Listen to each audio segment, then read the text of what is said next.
Olá, eu sou Lucas Costamillan, gerente de Clima e Energia do CEBED.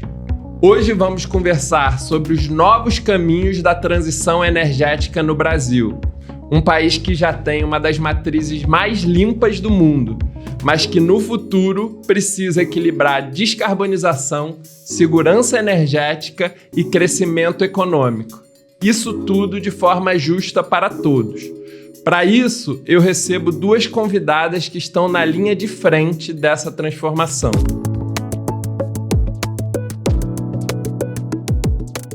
Camila Schott, diretora de Marketing e Comercial da Reenergiza, parte do Grupo Energisa, referência em inovação no setor elétrico, e Anita Badio, diretora de Gestão de Mudança e ESG da Vibra, que vem reposicionando como uma empresa multi-energia, investindo em novas fontes como biocombustíveis e eletricidade.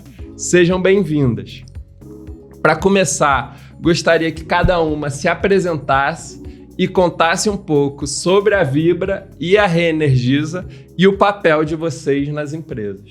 Bom, primeiro, bom dia, Lucas. Obrigada pelo convite, pela oportunidade. A gente está muito satisfeito de estar aqui e muito feliz de poder falar das ações do Grupo Energisa nessa linha de transição energética, né? A própria Reenergiza é uma unidade de negócios do grupo que foi criada com esse viés, de ajudar os nossos clientes a passar por esse processo de descarbonização, por esse processo de transformação, mas aliando a isso competitividade e segurança. Então, é um prazer enorme para a gente estar aqui batendo esse papo com você. Obrigada pelo convite, uma honra estar aqui com vocês. Lucas, você já me apresentou, né? Hoje sou diretora de Gestão de Mudança e ESG, estou há 2 anos na Vibra, antes 2 anos pouquinho na Eneva, onde também coincidi com a Camila, então prazer estar aqui juntinhas. E realmente, assim, acho que o setor de energia, ele é, enfim, fundamental nesse debate, quando a gente fala de clima, né, de transição energética. A Vibra hoje, ela é líder, né, na distribuição de tanto combustível como lubrificante, e a gente realmente hoje, né, com a aquisição da Comer, que finalizou o 100% em janeiro de 2025, início desse ano, somos realmente a maior plataforma de multi-energia no país, trazendo esse portfólio de soluções, né? Eu acho que a gente pensa muito na transição, por isso não é nada abrupto, tem que ser uma transição mesmo dentro dessa abrangência de diferentes soluções que hoje também a Vibra oferece junto com a Comer, que, enfim, temos joint ventures com a Evolua, né, na parte de etanol, EasyVolt, você mencionou também os carros elétricos, então, assim, realmente é um ecossistema, né, essa plataforma multi-energia. Muito obrigado, Anita, Camila. A Camila tinha comentado aqui nos bastidores, antes de começar a gravação do podcast, que vocês tinham trabalhado juntas realmente antes, e achei uma coincidência bastante interessante. O que a gente quer dizer quando a gente fala de matriz energética limpa? A matriz energética é o conjunto de fontes que um país usa para gerar e consumir energia, desde a eletricidade até o combustível que move os transportes e a indústria. E quando dizemos que uma matriz é limpa, significa que a maior parte dessa energia vem de fontes renováveis, ou seja, emitem menos gases de efeito estufa, então tem menor impacto ambiental e para as mudanças climáticas. No caso do Brasil, essa é uma das nossas grandes vantagens. Cerca de 90% da eletricidade que consumimos vem de fontes renováveis: hidrelétricas, eólicas, solares e biomassa. É uma participação muito maior do que a média mundial, que está em aproximadamente 41%, o que faz com que o Brasil seja uma referência global em energia limpa. E é justamente sobre isso que eu queria começar ouvindo vocês. Então, começando com a Camila, e eu vou repetir depois a mesma pergunta para a Anita, o Brasil já tem uma matriz energética limpa, mas quais são os novos desafios para continuar avançando em descarbonização e segurança energética? Lucas, eu acho que você, na sua abertura, já trouxe um pouco do conceito do trilema, né, da energia, da transição, que a gente precisa garantir que a transição aconteça de forma limpa, de forma segura e de forma acessível, né, socialmente justa. E, de fato, quando a gente começa a adicionar mais renováveis à matriz, é natural que a gente tenha alguns desafios operacionais, né? A gente não controla o vento, a gente não controla o sol, a gente não controla a chuva. Então, acho que hoje o grande desafio talvez seja esse de você encaixar segurança com a matriz, com as fontes renováveis que estão entrando. E nós, no Grupo Energisa, a gente acredita muito no conceito de adição energética. O processo é uma transição, como a Anitta falou, não é uma disrupção ou uma revolução energética, é uma transição que, na nossa visão, ela acontece na medida em que o consumo de energia vai aumentando, e o Brasil é um país que ainda tem um consumo crescente de energia, a gente vai adicionando essas fontes de modo que elas vão entrando e ganhando participação na matriz ao longo do tempo. E para nós, no grupo, isso, em termos de estratégia, se traduz no que a gente tem falado muito aqui, que é sobre a combinação de elétrons, moléculas e bytes. Né? Nos elétrons, a gente vê muito o movimento de eletrificação da economia, né? E através dessa eletrificação, a gente vai caminhando cada vez mais para uma economia de baixo carbono, mas, ao mesmo tempo, existem ainda desafios para se eletrificar absolutamente tudo. De modo que, nesse processo, o gás natural acaba se encaixando muito bem, né? Ele é uma ponte para a transição. A gente ainda tem muito consumo de diesel, a gente tem consumo de carvão, a gente tem consumo de lenha no Brasil. Então, nesse modelo, o gás acaba entrando como um substituto dessas fontes que são mais poluentes, mas que num processo transitório. E os bytes, que fornecem para a gente a plataforma de infraestrutura, de TI, de digitalização, para a gente integrar os elétrons às moléculas. Então, no Grupo Energisa, isso traça bem a nossa estratégia e como é que a gente tem se posicionado, como é que a gente tem investido, como é que a gente tem crescido. Depois eu posso trazer um pouco de alguns casos concretos muito legais dos quais a gente se orgulha aqui, onde a gente consegue combinar todas essas variáveis. Excelente, Camila. Passo a palavra para a Anitta. Acho que esse tripé, né, que a gente está falando, ele é muito relevante para nós também, né? Por exemplo, né, a parte de energia limpa. Quando a gente pensa num setor de transporte pesado, por exemplo, né, ainda não temos uma solução viável economicamente em grande escala, né? Então, assim, segue tendo um esforço aí de como a gente consegue trazer esse conceito nesse ângulo, né? Segurança energética, enfim, tem vários números, mas até falam que ainda tem quase 1 milhão, né, de pessoas sem acesso à energia no Brasil, né? Acho que sobretudo na Amazônia é legal, mais no norte, mas existe essa realidade, né? Hoje ainda vivemos alguns apagões, então, assim, essa segurança energética a gente não pode abrir mão, né? E temos coisas, inclusive, para investir nessa parte. Quando a gente fala no momento que a gente está vivendo, né, hoje, nesse momento, a gente está gerando como país mais energia renovável, a gente está sentindo isso muito com a Comerc, e não tem a infraestrutura suficiente para armazenamento, para transmissão, de toda a energia renovável que a gente gera. Então, a gente está realmente precisando ainda fazer um investimento grande, né? E aí, como Camila falou, quando a gente fala acessível, é sobre o preço, né? Essas soluções de descarbonização, elas requerem um investimento, né? E também as empresas, elas são, na verdade, pressionadas pelo crescimento com retorno, né? Então, esse investimento a mais, como a gente faz, né? Através de políticas públicas, através de... enfim, precisamos olhar para o todo para que realmente isso talvez seja também, de alguma forma, acessível para o consumidor final, né?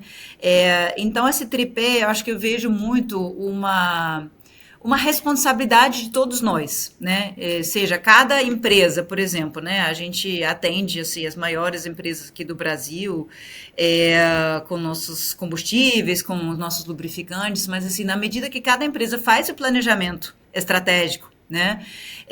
E faz sua jornada de descarbonização, isso faz parte, né? Então, por exemplo, a Comerc, a gente tem desde 2022, a gente chama de jornada de descarbonização, onde a gente ajuda os clientes a entender sua matriz, né, energética e ver onde eles podem trazer alguma eficiência, né? Então, acho que essa parceria, realmente, essa jornada, ela acontece um a um, né? Cliente a cliente, é uma escolha do próprio consumidor, acho que, enfim, daqui a pouco vamos falar um pouco mais do mercado livre de energia, né? De como vai chegar em 26 a pequenos negócios, comércios, 27, de repente, ao residencial. Ainda tem uma caminhada, né, a ser feita para que também o consumidor final possa escolher cada vez mais uma energia mais limpa. Acho que a Anitta já deu a deixa para a próxima pergunta e é para as duas novamente. Como as empresas têm conciliado crescimento, inovação e sustentabilidade nesse cenário de transição? Bom, Lucas, o Grupo Energisa é uma companhia que tem 120 anos de história, né? A gente fez 120 anos esse ano, com muito orgulho e inovando desde do surgimento da empresa. Ela, na verdade, surgiu a partir da necessidade do fornecimento de energia para um outro negócio do grupo. E, portanto, para a gente, inovação é algo que está assim, no nosso DNA. E a gente usa um modelo de gestão onde a gente busca transformar os dados a que a gente tem acesso em decisões concretas e as iniciativas de inovação em resultado concreto, sempre pautado por eficiência e excelência operacional de um lado e melhoria da experiência do cliente do outro. Então, isso para a gente está no nosso core. Aí eu posso trazer alguns exemplos de como é que isso driva e talvez se torna em resultados concretos para a companhia, né? Por exemplo, nos nossos sistemas de distribuição, e aí aproveitando para colocar todo mundo na mesma página aqui, o Grupo Energisa hoje é um grupo que atende praticamente 20 milhões de clientes com distribuidoras de energia elétrica, também passou a entrar em distribuição de gás natural, tem transmissão de energia elétrica. Temos hoje um dos maiores parques de geração distribuída do país, são 440 megapico de capacidade instalada. Assim, para vocês terem uma ideia do que isso significa, são mais de 300 maracanãs em fazendas solares espalhados em 9 estados do Brasil. Então, tudo isso drivando por excelência operacional, né? E aí, por exemplo, no segmento de distribuição, que para a gente o drive da segurança, da excelência, da eficiência é super importante. A gente tem uma série de projetos. Então, a gente tem um projeto que a gente chama aqui de ADMS, que é basicamente a inserção de muitos sensores ao longo de todo o sistema, de modo que a gente consiga trabalhar de forma autônoma, de forma remota, com religamentos automáticos, com manobras remotas, e a gente consegue fazer isso com muita velocidade. A gente tem um projeto que é uma Virtual Power Plant, uma planta de geração virtual. Ela combina uma série de painéis fotovoltaicos com um conjunto de baterias, onde a gente está estudando qual é a melhor forma de operar essas baterias. Em que momento a gente carrega e descarrega essas baterias, a depender do que está acontecendo no sistema, a depender de qual é o volume de demanda por energia que tem naquele momento, ou do preço da energia naquele momento. Então, isso muito buscando depois trazer redução de necessidade de investimento nas redes, que vão levar, por exemplo, a custos evitados para os consumidores.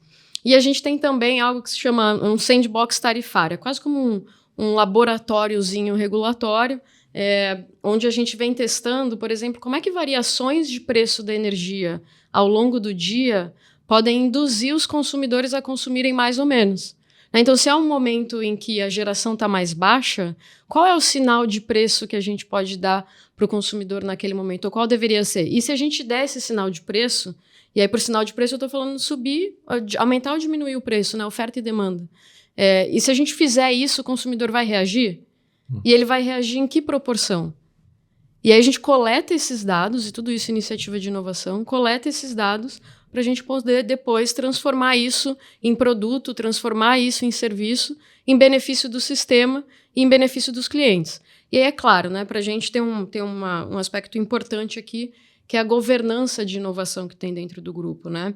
A gente tem uma diretoria de inovação dedicada e focada e conectada ao negócio e que se orienta, como eu comentei, por ganhos de eficiência operacional, excelência operacional e melhoria na experiência do cliente. Então, o grupo sempre muito pautado por inovação, essa inovação ela tem que acontecer a partir e drivada e orientada por resultados concretos, fatos e dados, e aí aplicado sempre com foco no cliente.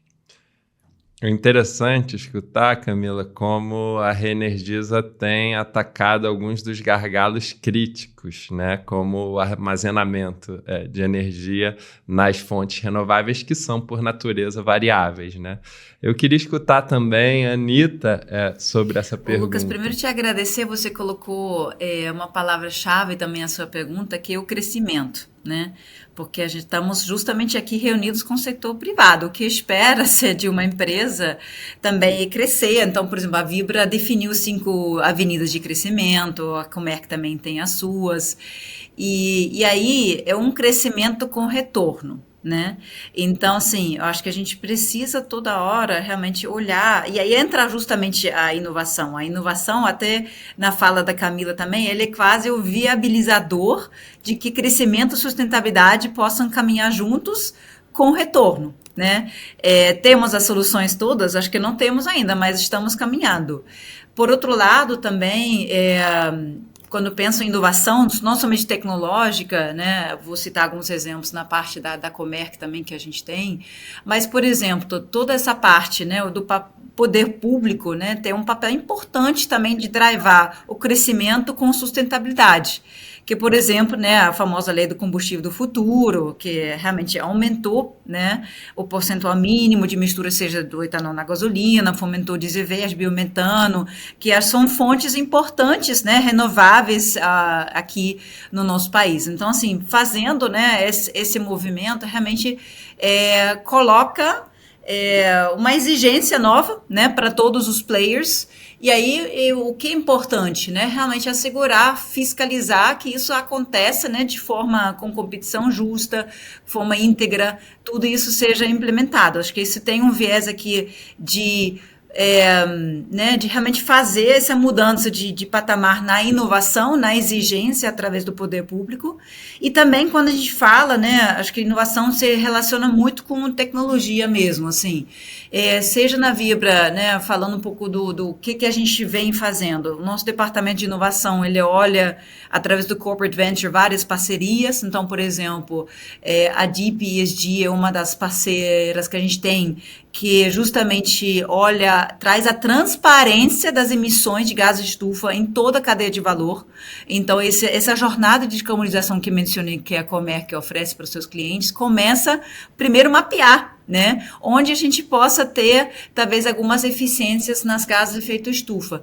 E acho que essa parceria, né, acho que realmente olhando, trazendo o melhor de cada um, isso que faz a diferença na prática. Mas, como falei, acho que o importante realmente é crescer junto, né, com os nossos clientes e também crescer como economia, né, como país. Cada vez mais com essas fontes limpas, onde realmente também tem um retorno associado.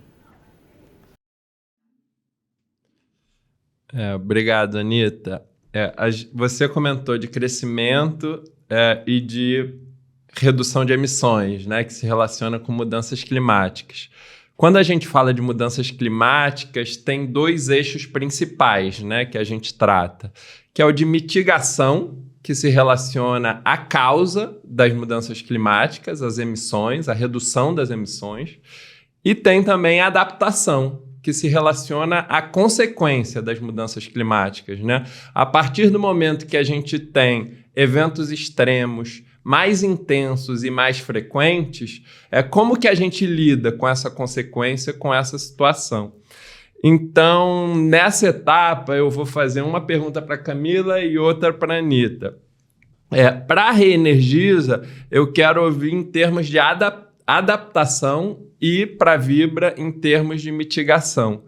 Então, primeiro para a Camila, com o aumento dos eventos climáticos extremos, como a empresa tem usado inovação e digitalização para tornar a rede de distribuição mais eficiente e resiliente? Bom, acho que primeiro a base do que a gente faz é trabalhar com base em planejamento preditivo. A gente não espera acontecer para se preparar. a gente planeja e se prepara com antecedência. E aí, para isso, por exemplo, os nossos centros de operação, eles já trabalham de forma integrada com alertas de eventos climáticos. Então, na tela do centro de operação já tem o acompanhamento de eventos climáticos em tempo real. Isso, por exemplo, nos permite reforçar a equipe de maneira preventiva e aí orientado por essa ferramenta que nos indica, com alguma antecedência, se a gente pode ter alguma adversidade climática ou não. Então, do ponto de vista de operação, isso já está no tempo real e orienta a operação e manutenção dessas redes.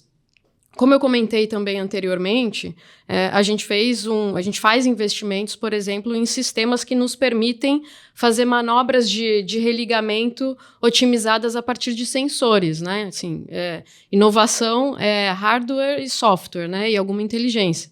Então, a gente tem esse tipo de sensor e esse tipo de monitoramento físico na rede que nos permite otimizar e fazer religamentos automatizados que são importantes para dar agilidade no processo, né? A gente também tem soluções de inteligência artificial, por exemplo, aplicada à operação e manutenção de transformadores, que nos permite fazer essas manutenções de maneira preventiva e mais eficiente, e aí a gente garante uma resiliência da rede maior, com custos mais controlados e mais competitivos, né? E a gente tem exemplos muito interessantes também de cuidados de manejo de vegetação e poda. São sistemas e são modelos de inteligência artificial aplicados aí a todo o sistema da rede, onde a gente consegue monitorar como é que está a vegetação local, de modo que a gente consegue trabalhar essa poda de maneira preventiva, baseada em risco e não num calendário fixo. Né? Não é como se a gente tivesse que a cada X dias ir lá e fazer essa poda. Não, a gente tem um monitoramento onde a gente consegue antecipar em que momento a gente precisa fazer essa poda ou não, por exemplo, que é super importante para manter a resiliência da rede.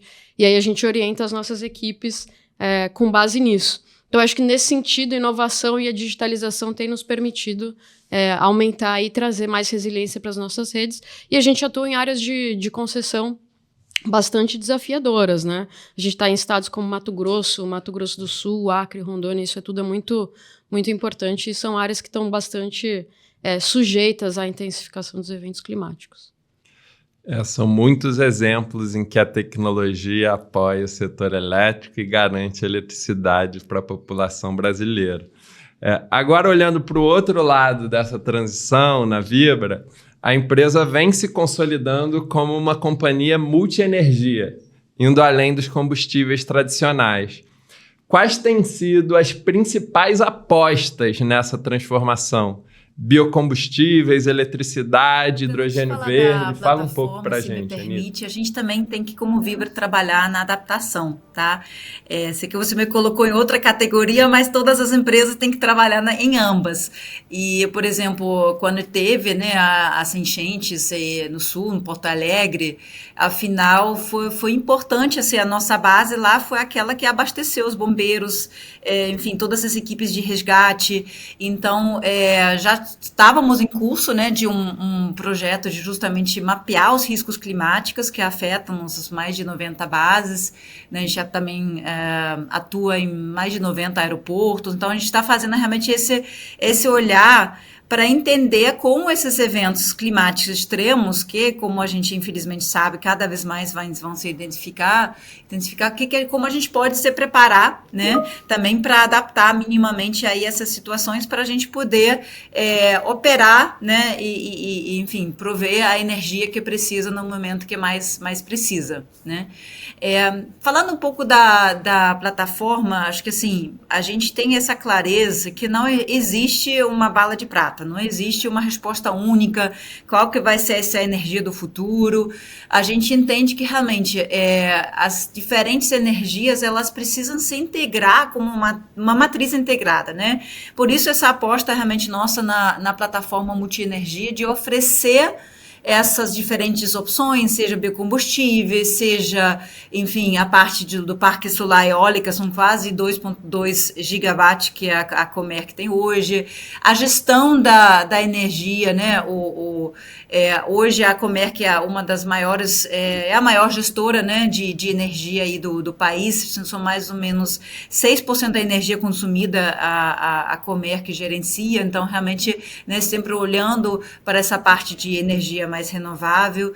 Então, assim, a gente tem realmente esse portfólio, ele é necessário e até, né, pensando no futuro, vai seguir sendo necessário, né, a gente ter realmente essas fontes diferentes que nos ajudam nessa transição que a gente já falou aqui, que é gradual, né. Quando a gente pensa realmente no negócio core da Vibra, né? Temos mais de 8.000 postos no Brasil todo, mais de 2.300 municípios, né? Então a gente chega com essa energia, talvez em cantos que ninguém outro consegue chegar.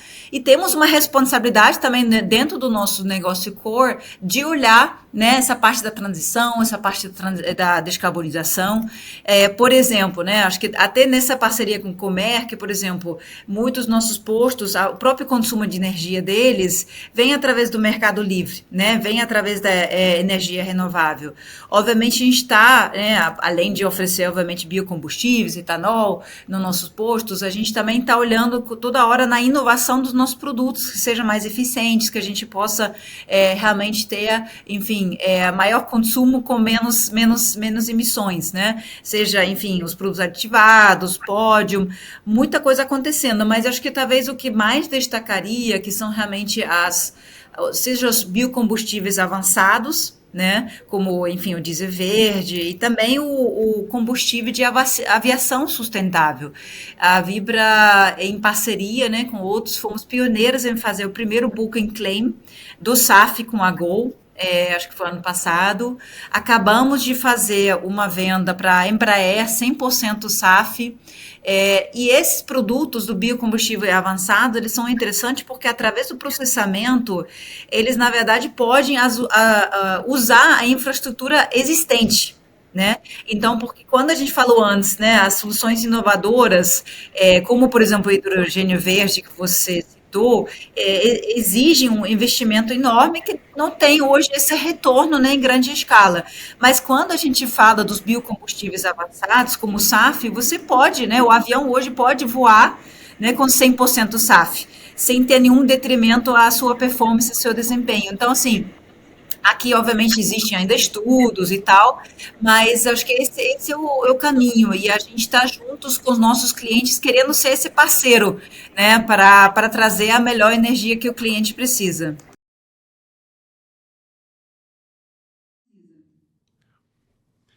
A Anitta destacou a importância da infraestrutura. Eu vou aproveitar essa ponte, vou trazer para a Camila uma pergunta que cobre também esse tema de infraestrutura no setor elétrico.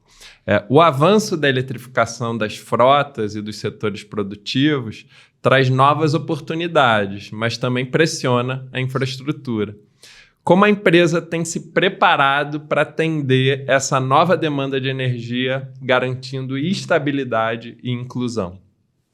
Bom, acho que você tocou num ponto super interessante, Lucas, porque é muito legal ver que conforme a eletrificação avança em frotas, e aí a gente está falando, por exemplo, do motorista de Uber que pode comprar um carro elétrico e isso, inclusive, traz mais competitividade para ele, etc. A gente teve também, no setor de energia, a geração distribuída avançando e democratizando o acesso a uma energia limpa, né? Porque hoje, na prática, qualquer residência, qualquer pequeno negócio, qualquer pequeno empresário, ainda que não esteja no mercado livre de energia, e aí eu vou abrir um parênteses aqui, né? A gente tem o mercado livre e o mercado regulado. O mercado livre, hoje, por enquanto, são só clientes que estão conectados num nível de tensão mais alto, que são basicamente grandes clientes, que podem escolher o seu fornecedor de energia. No mercado regulado, isso ainda não acontece, porém, existe uma solução, que é a da geração distribuída compartilhada, que deu esse acesso a fontes renováveis basicamente a todos os brasileiros, né? Então, houve um processo de democratização do acesso da geração renovável, Mas é verdade, essa é uma geração intermitente, né? Não é uma geração que a gente liga e desliga no momento em que a gente precisa. E isso faz com que seja importante e vai ficando cada vez mais relevante o processo de investimentos em redes, em tornar as redes mais inteligentes. E você mesmo comentou no começo aqui do nosso painel, Lucas, sobre a flexibilidade, né? Então, o Grupo Energisa tem investido muito em soluções com baterias para aprender como é que esse produto funciona, como é que a gente agrega o recurso flexibilidade na rede para trazer segurança também.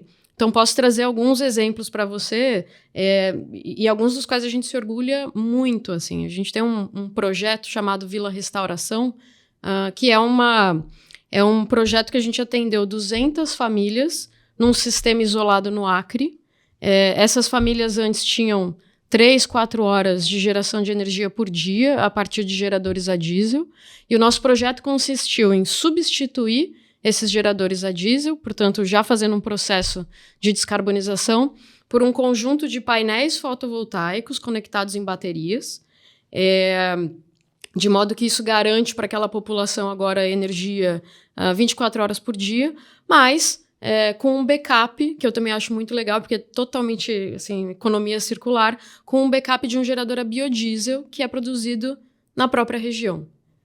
Então, veja, isso somos nós aprendendo a fazer esse fornecimento de energia e trazer essa resiliência para a rede a partir da combinação de diferentes fontes, como a Anitta está dizendo. Sim, para a gente, a solução do trilema da energia está no portfólio. Não tem hoje uma única fonte que vai ter os 3 atributos ao mesmo tempo, então o caminho é combinar. E esse é um case muito legal. E essa é uma operação que a gente faz a partir de Uberlândia, na nossa sede que a gente tem na Reenergiza Uberlândia. Então, a gente está de Uberlândia, operando um sistema solar fotovoltaico com bateria no Acre, trazendo mais qualidade de vida para aquela população, trazendo mais segurança de fornecimento para elas. Então, um processo super importante, algo que a gente replica também em outras áreas. Então, a gente tem ações similares, por exemplo, em Rondônia, no Mato Grosso. No caso de Rondônia, a gente, inclusive, as baterias conseguem sustentar ali o sistema por cerca de 36 horas, né? Então, quando a gente olha para o Brasil, é um país muito grande, ainda existe áreas que não faz sentido econômico você chegar com a linha de distribuição. E aí, para você trazer segurança e confiabilidade nessas regiões, a gente precisa fazer esse complemento. E onde a gente já tem os grandes centros, onde vão entrando as fontes intermitentes, a gente acredita, portanto, na introdução de mecanismos de flexibilidade para poder combinar a intermitência das fontes renováveis, porém mais limpas, com a resiliência e a segurança que o sistema requer, né? E acho que isso é um exemplo do que a gente já vinha conversando, da importância também da diversidade, né, de fontes nessas soluções. E eu queria expandir, fazendo uma pergunta para a Anitta, que com essa expansão das fontes e modelos de negócios, né, que a Vibra tem vivido, como a empresa tem articulado parcerias para integrar novas energias à sua rede de distribuição? Então, eu acho que a transição não se faz sozinha, Lucas, tá? Então, nos exemplos que acabei de citar do próprio SAF, né, foi tudo com parceria, né? E começam com um cliente que está na vanguarda e quer investir na inovação, na descarbonização, né?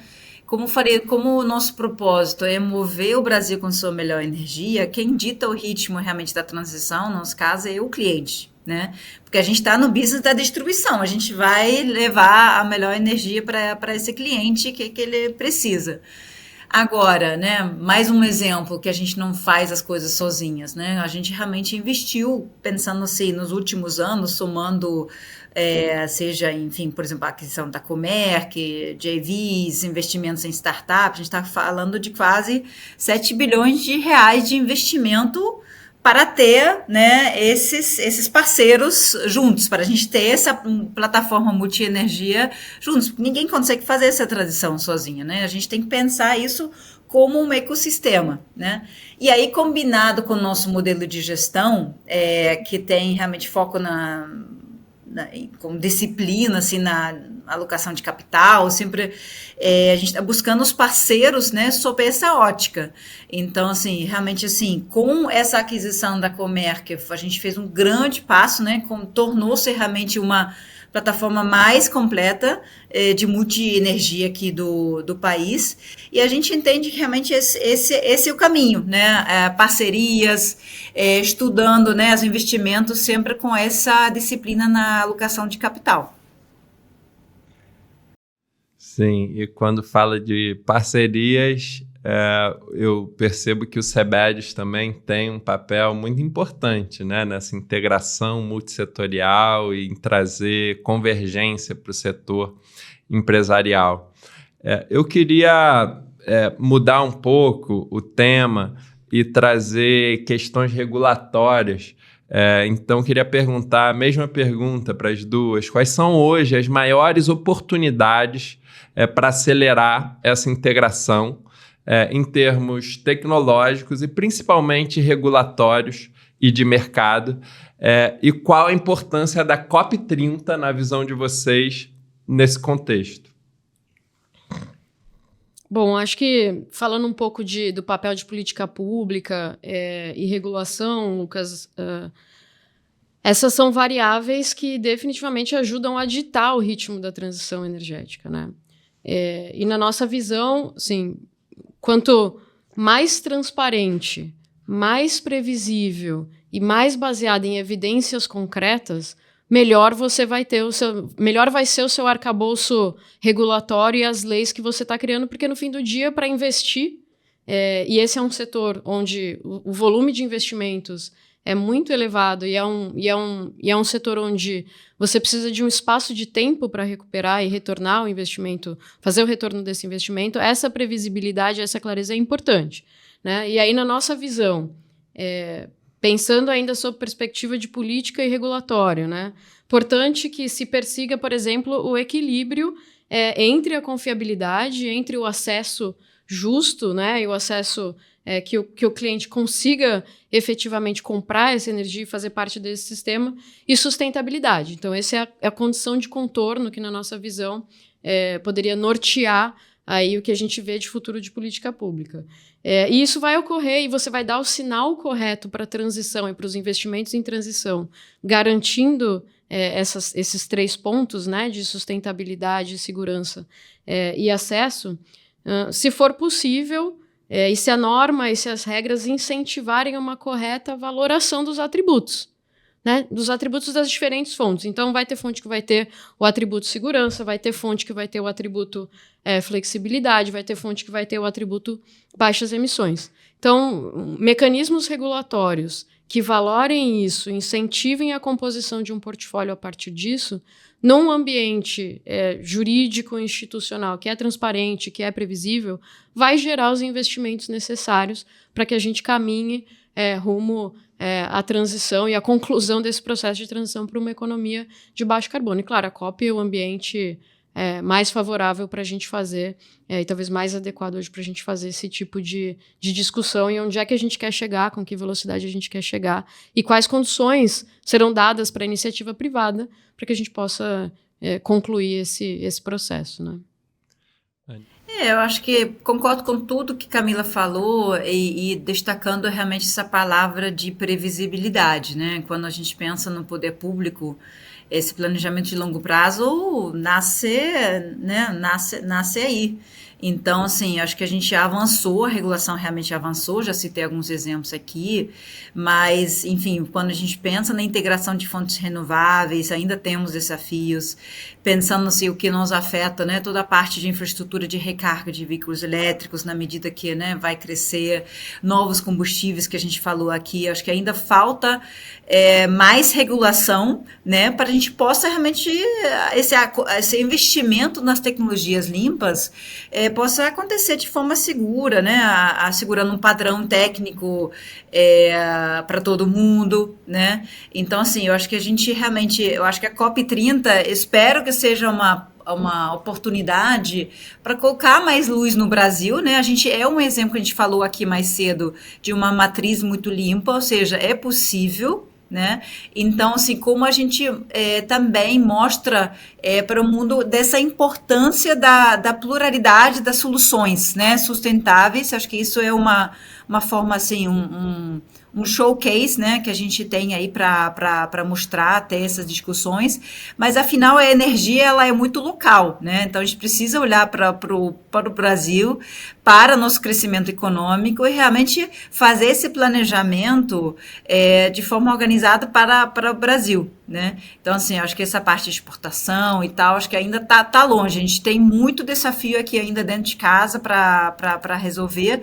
Temos avançado, como falei, mas ainda muitas questões estão abertas. E quando a gente está com essa insegurança jurídica, os investimentos também não vêm. Então, as duas coisas têm que caminhar juntos.